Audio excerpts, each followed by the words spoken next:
Hey everyone, it's Tori and welcome back to my channel, or welcome if you're new. For today's video, we are going to be setting up a brand new bullet journal for me to use for the second half of 2025. This journal is an A5 size from Archer and Olive, and even though this cover is not currently available, they have gorgeous journals and seasonal drops all the time. So if you see anything you like on archerandolive.com, you can always use my affiliate code CMCG10 for 10% off your order. This journal's got all your standard features like an elastic closure, a pen loop, some ribbon bookmarks, and 160 GSM paper, which is my favorite to use in my bullet journal. I actually just finished up this beautiful bee journal, which took me from January through June of this year, and I will be flipping through this whole bullet journal in a video very soon, so make sure you're subscribed so you don't miss out on any of my upcoming content. And before we get into my new journal setup, let's take a look at the supplies I'll be using to make my yearly migration spreads. I've got my Tombow dual brush pens here in some of my favorite colors to use, which are N79, 977, and 942. My Sakura Pigma Micron fine liners are also making an appearance for outlining and numbering. My alphabet stamps are a must-have for me in my beginning journal spreads, and I'll be using them in tandem with my Tombow Fudernosuke soft tip brush pen instead of an ink pad. And lastly, we've got my Archer and Olive ruler stencil thing that I cannot journal without. Now, without further ado, let's get this name page out of the way, shall we?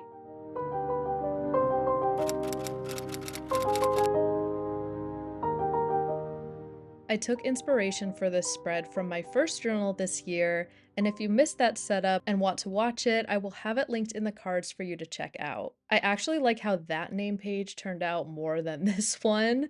I'd only had one fern, and I decided to add a lot of fall-inspired leaves and branches and that kind of stuff around this page. Not super colorful like the fall foliage we get here in New England. I like how these browns are muted but still pretty.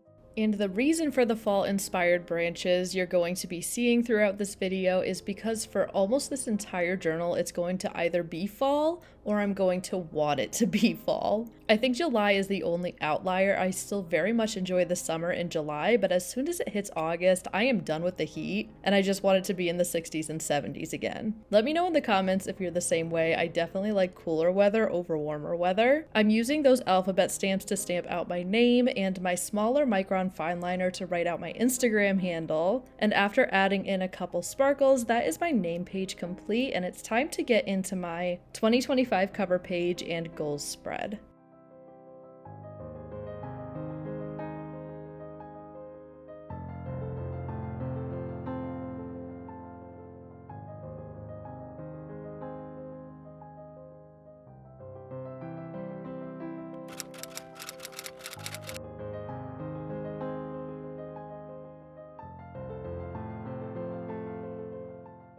So the name page and the first dot grid page are always stuck together at the spine, so I just take my tape runner and glue the whole thing together. I know that some people get crafty and make this page useful, but honestly, it just annoys me, so I do what I can to get rid of it. Again, if you saw my first bullet journal setup for 2025, this page might look a little familiar to you. I was obsessed with how it turned out, and I'm not ready to let this pegboard theme go quite yet, so the crisscross gray Tombow outlines are going to make an appearance a couple times in this video. It's just so simple and it looks so good with all the doodled notes pinned up on it. It's just too good not to continue to recreate. Also, this is my year of bullet journal recreations. It's only fitting that I bring back spreads that I love. What's different this time though, in this journal, the note on the left is going to be where I write my goals. I do this in every bullet journal migration where I check in with my goals, seeing what I've accomplished so far, seeing what I still need to do, and I just reference that list throughout the rest of the year. I'll be filling out my goals and the rest of my yearly spreads in a mid-year reset video, which I also plan to post on my channel soon.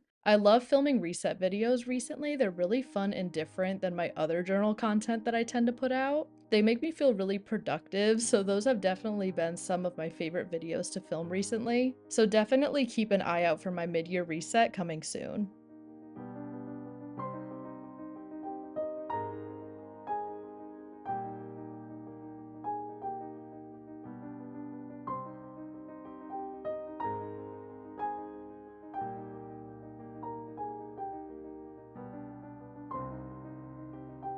Over on the right is two little notes. One will say 2025 and the other will say to be continued. I thought that this was the perfect cover page for a journal that's being set up in the middle of the year. And again, I just used my alphabet stamps to stamp that out along with my goals header. But that is it for my cover page and goals spread.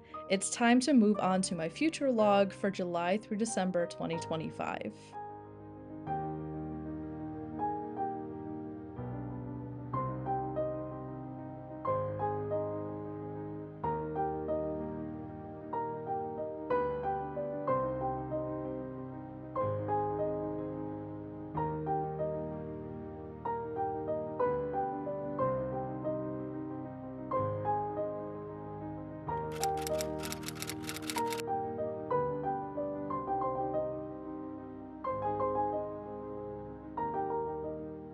My future log is always my most undecorated spread. It's purely functional. I used some number strips that my sister made for me because I knew I already needed to write out 6 calendars on this page, and I didn't feel like doubling that workload today. Do I think it would have looked better with it all written out or possibly persuading my sister to make me Sunday start calendars from July through December?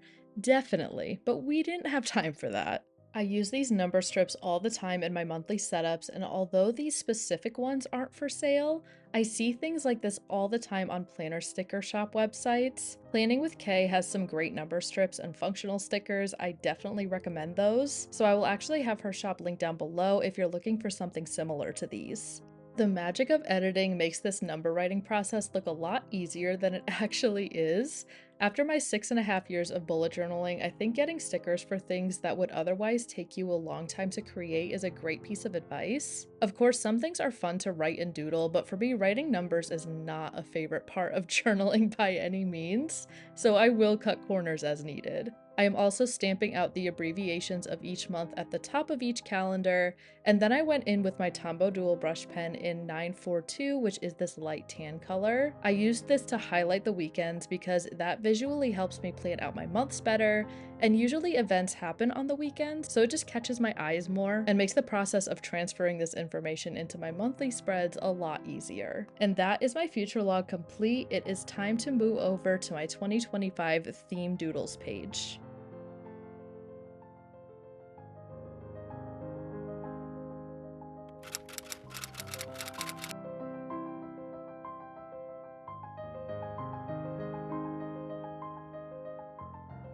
As you can see, I've already penned in the pegboard background off camera, which is another time saver that I like to do sometimes. All I'm doing here is outlining 12 boxes that look like they're pinned up onto this pegboard, and these will be what I'm going to draw my doodles for each monthly theme in that I've had this year. Looks a little boring now, but I promise this looks really good at the end of the year when everything is all filled in. I didn't have space for a header on this spread. Usually I would try squeezing in like 2025 themes or something somewhere, but this spread is already going to look super busy after I add in all my monthly theme doodles, and I didn't want to rearrange anything or make any of the boxes smaller to fit that header because I already know what this page is for and it's only my journal, so as long as I know what this page is for and what to put in here, that's really all that matters. I'm again just taking those alphabet stamps and I'm doing the first 3 letters of each month at the top of these boxes just so I know what doodles to put in where. But after all of the headers are stamped out, that is my 2025 themes doodle page all set, and we are getting into my adulting spreads, I like to call them, but it's basically just a place for me to write bills, appointments, car stuff, etc.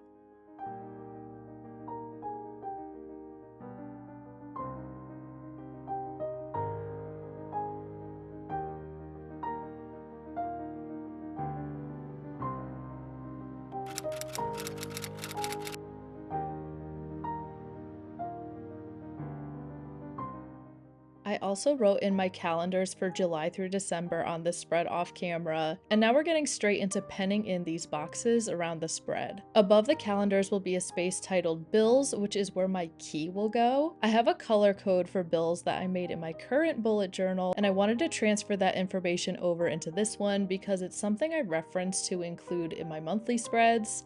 specifically the large calendar that I make each month and my weekly spreads. I also have 2 boxes on the right, the larger one being for my appointments. I like to keep track of my doctor's appointments and stuff over here, like just my regular doctor, GYN, dentist, eye doctor, all that kind of stuff is right here. And even things for like hair, eyebrows, nails, anything I typically forget when they're happening or forget when they happened, that is why I use this spread. Below my appointments is a box for anything to do with my car. I have this space to write my oil changes, if I need my tires changed, if I need to take it in to check my emissions, which is basically just Connecticut's version of a car inspection. You'd be surprised how many times I get asked why I have emissions in my car section on my spreads. In Connecticut, you gotta get those checked. But yeah, anything just goes here in case I need to reference it when something was last done that has to do with my car. And with my adulting spreads out of the way, we are getting into the last spread of this setup, which is my movies and TV shows that I plan to watch, as well as my planning pages.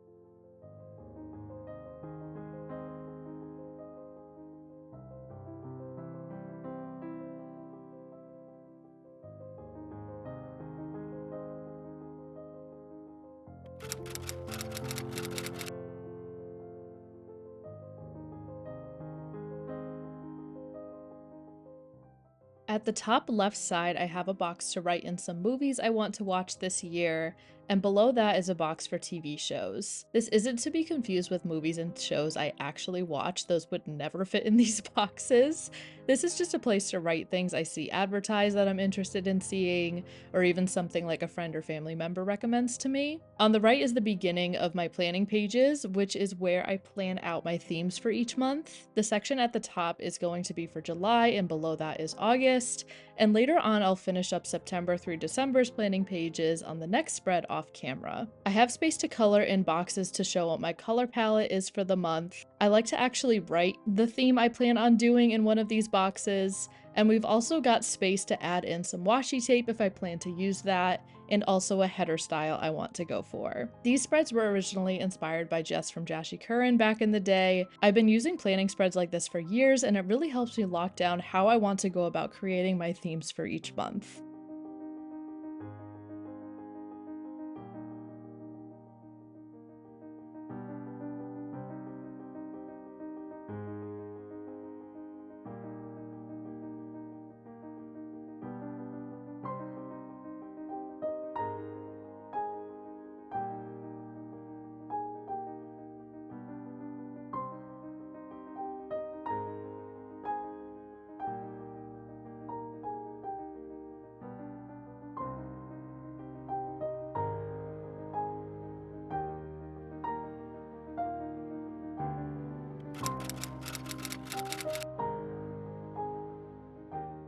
We are now entering the final flip through portion of today's video, and I want to encourage you all to comment below how many journals you're using this year, if you're migrating for July through December into another journal. Let me know how your journal setup process works in the comments down below.